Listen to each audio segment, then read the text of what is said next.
Breaking news this morning on ABC 17 News at 9. Court documents for the Rolla student arrested for posting threats against Mizzou online reveal one of them was in reference to a similar threat before a school shooting in Oregon.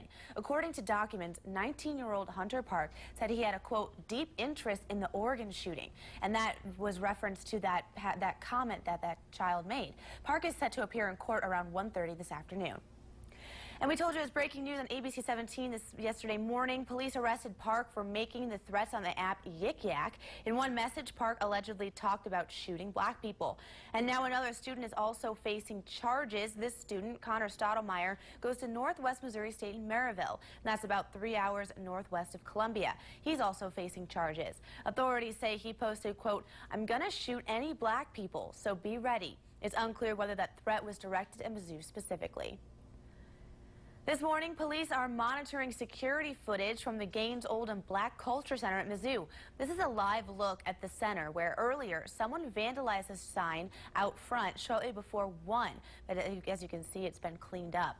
The Legion of Black Collegians Twitter account shared a photo earlier this morning. As you can see, the word black was covered in paint. It's still not known who did it at this point, but it comes after days of tension over racism at Mizzou and the response of the school's leadership to various racially motivated incidents. And today we still don't know who will serve as the interim president for the UM system, but the UM Board of Curators plan to announce their next meeting today. They're working to fill the void that's left after Tim Wolf resigned amid protests over race relations at the university. Curators met for 3 hours last night behind closed doors discussing personnel matters and contracts. The UM system last searched for a president in 2011. That search cost them more than $237,000. Demonstrations at Mizzou continue even after Wolf's resignation. Students gathered in the Student Center on campus chanting, "You can't stop the revolution." This comes after a planned march was canceled because of yesterday's weather. And we now have a deeper look at some claims made on social media that caused an added additional environment of fear at Mizzou this week. It started Tuesday night with posts from Mizzou Student Association President Peyton Head. He referred to rumors about the KKK on campus. That message was shared numerous times, but Head later had to clarify that he had spread misinformation, instead directing people to the MU Alert page. MUPD says people can and should rely on the MU Alert page for factual information rather than spreading rumors on social media. We'll have more coverage related to this week's events at Mizzou coming up later in our newscast, and you can also find complete coverage on our website, abc17news.com, and on our Twitter and Facebook. A similar situation to what's happened at Mizzou is now happening at another college campus. We got this video out of Ithaca, New York, where students at the college there are calling for the school president's resignation, a familiar story. The students say the college is not a safe place for people of color, and they're angry at the school's response to incidents of racism. Today, the Board of Curators at Lincoln University is scheduled to meet. The agenda says the board will discuss and possibly vote on a proposed degree, which would be an MA in higher education. Curators may also vote on a contract for renovations at Young Hall. Today, state officials are planning a visit to the Missouri Veterans Home in Mexico. The director of Missouri's Department of Public Safety and the executive director of the Missouri Veterans Commission will meet with residents and staff at the home. They'll also discuss nearly $3 million in planned renovations at the facility. This morning, some people around mid-Missouri are having to clean up after some strong storms moved through the area. This is video of a utility pole that was knocked down on Route O west of Columbia last night. We checked overnight and we aren't seeing any power outages in the region, but some people in Sheridan County lost power yesterday after the wind knocked down some utility poles. We talked to the emergency management agency there and learned the town of Sumner was actually without power for about 2 hours. We have some traffic alerts to let you know about this morning.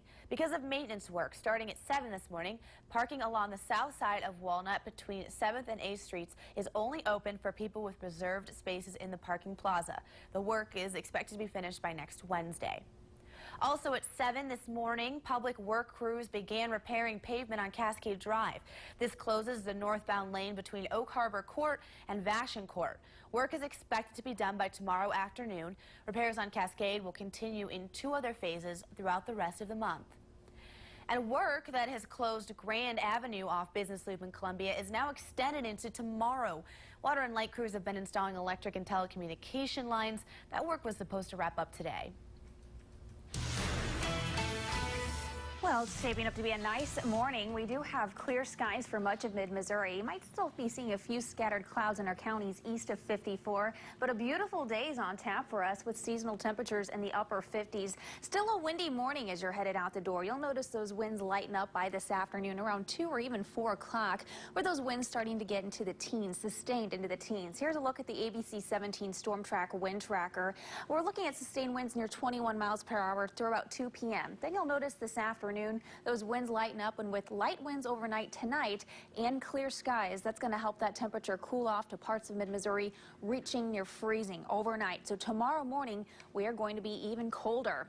Current wind speeds are in the teens for our areas north and east of mid-Missouri, northeast mid-Missouri, 24-mile-per-hour wind speed, though, at Columbia Regional. 47, though. Here's our current temperature at Columbia, 44 up near Macon, 48 degrees from Jefferson City. What a difference a day makes after we've really feeling the effects of that front that moved through last night. And it looks like forecasted highs are going to stay slightly below average even for tomorrow. And then we do have more rain chances in the forecast to talk about for next week.